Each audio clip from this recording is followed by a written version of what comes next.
دايما بنتلخبط لما نيجي نعمل اديشن ومالتيبليكيشن للفراكشن.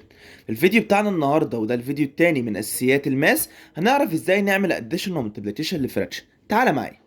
دلوقتي عندنا لو احنا عايزين نعمل اديشن للفراكشن اللي قدامنا ده، هنشوف اللي تحت. لو اللي تحت عندنا سيم يبقى هنمشي خطواتنا عادي، هناخد اللي تحت زي ما هو، يعني ده 5 و5 فهناخده 5، واللي فوق هو اللي هنعمله البلس بس، فبالتالي بقت 5 على 5 اللي هي 1. طيب يا مستر، لو اللي تحت عندنا ديفرنس، يعني لو مثلا 4 اوفر 5 بلس 1 اوفر 3، هنعمل ايه؟ عندنا قاعده جميله قوي اسمها قاعده لا.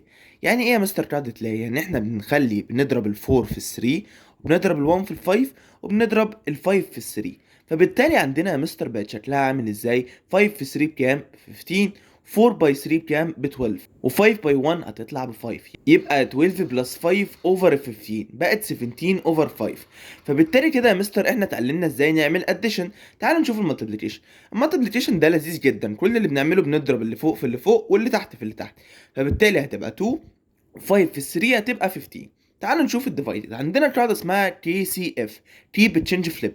يعني ايه بقى يا مستر تي بتشينج فليب دي؟ لما نيجي نبص هنا هاف ديفايدد 3 اوفر 4 بتساوي ايه بقى يا مستر؟ هنعمل ايه؟ تشيب يعني هنسيب الهاف زي ما هي، تشينج هنغير الديفايدد نخليها باي، فليب يعني هنبدل، يعني بقت ما هي 3 اوفر 4 هنخليها 4 اوفر 3. وبالتالي هنعمل طريقه الضرب بتاعتنا عادي، 1 في ال 4 ب 4 و3 باي 2 ب 6. يبقى كده احنا اتعلمنا ازاي نعمل اديشن ومالتيبليكيشن وديفايدد للفراكشن.